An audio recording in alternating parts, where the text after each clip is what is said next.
শিৱসাগৰৰ নামটিত অনুষ্ঠিত ডিব্ৰুগড় বিশ্ববিদ্যালয়ৰ আন্তঃমহাবিদ্যালয় যুৱ মহোৎসৱত অঘটন ডিব্ৰুগড় বিশ্ববিদ্যালয়ৰ ছাত্ৰ একতা সভাৰ সভাপতিক আক্ৰমণ নামটিৰ শহীদ পিয়লি ফুকন মহাবিদ্যালয়ত অনুষ্ঠিত হৈছিল মহোৎসৱ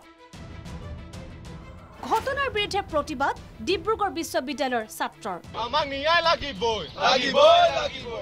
বৰ্জন সাংস্কৃতিক শোভাযাত্ৰা চাৰিদিনীয়া কাৰ্যসূচীৰে নামটিৰ শহীদ পিয়লি ফুকন মহাবিদ্যালয়ত অনুষ্ঠিত হোৱা ডিব্ৰুগড় বিশ্ববিদ্যালয় আন্তঃমহাবিদ্যালয় যুৱ মহোৎসৱৰ তৃতীয় দিনটোত মহোৎসৱস্থলী পৰিণত হ'ল ৰণক্ষেত্ৰলৈ নাটকৰ প্ৰতিযোগিতা চলি থকাৰ সময়ত দৰ্শকৰ মাজৰ পৰা একাংশই অশালীন মন্তব্য কৰা কেন্দ্ৰ কৰি পৰিস্থিতি নিয়ন্ত্ৰণৰ বাবে আগবাঢ়ি গৈছিল ডিব্ৰুগড় বিশ্ববিদ্যালয়ৰ ছাত্ৰ একতা সভাৰ সভাপতি যুগল কিশোৰ গগৈ পৰৱৰ্তী সময়ত একাংশ সুৰাসক্ত লোকে প্ৰহাৰ কৰে সভাপতিগৰাকীক প্ৰকৃততে কি হৈছিল ঘটনাটো শুনক সভাপতিগৰাকীৰ মুখেৰে এতিয়া শেষৰ দিনাখন নাটক চলি আছিল তেতিয়া এই নাটকৰ সময়ত যেতিয়া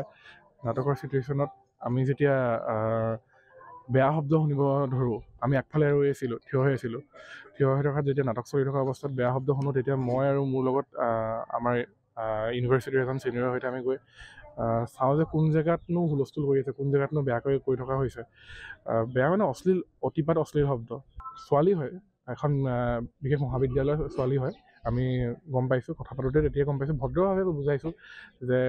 এনেকুৱা ধৰণৰ নকৰিবা বা এনেকুৱা ধৰণৰ নকৰক তেখেতৰ ককায়েক হয়তো সম্ভৱ তেখেতক লৈ আহিছে আৰু মোৰ দেখিছে তেতিয়া মোৰ ইউনিভাৰ্চিটিৰ ID কাৰ্ড লাগি আছে ইউনিভাৰ্চিটি কোট পিন্ধি আছোঁ কোট চাইছে তই কোন হয় এই অংশত ইয়াত মাৰিছে বোকাত ঠেলি খালত পেলাই দিছে এনেকুৱা অৱস্থা হাতেৰে ঘুচি আহিছে জেনেৰেল ইঞ্জুৰি খুব সম্ভৱ হ'ব পাৰে অন্যহাতে ঘটনাৰ বিৰুদ্ধে পুৱতি নিশা ৩ বজাৰ পৰাই ঘটনাৰ ন্যায় বিচাৰি প্ৰতিবাদ সাব্যস্ত কৰে ডিব্ৰুগড় বিশ্ববিদ্যালয়ৰ ছাত্ৰসকলে বিদ্যালয় সভাপতিগৰাকী কেৱল প্ৰহাৰ কৰা হোৱা নাই ডিব্ৰুগড় বিশ্ববিদ্যালয়ৰ যি ৬০০০ ষ্টুডেণ্ট আছে যি ডিব্ৰুগড় বিশ্ববিদ্যালয়ৰ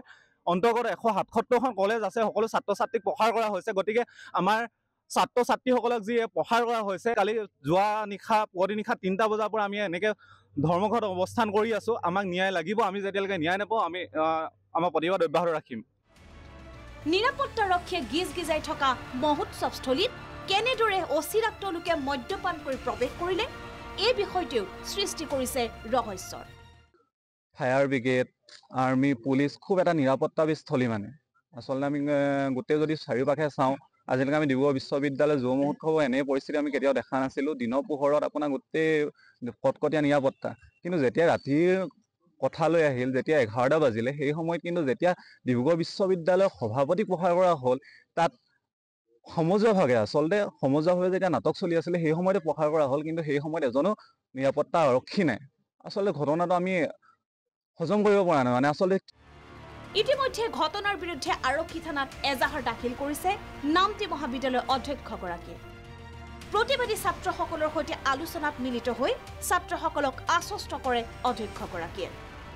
এই বিতৰ্কৰ মাজতে মহোৎসৱৰ অন্তিম দিনা কেইখনমান মহাবিদ্যালয়ৰ অংশগ্ৰহণেৰে উলিওৱা হয় সাংস্কৃতিক শোভাযাত্ৰা অৱশ্যে এই শোভাযাত্ৰা বৰ্জন কৰে ডিব্ৰুগড় বিশ্ববিদ্যালয়ৰ ছাত্ৰসকলে আমগুৰিৰ পৰা নৱনীতা গগৈ প্ৰাগ নিউজ।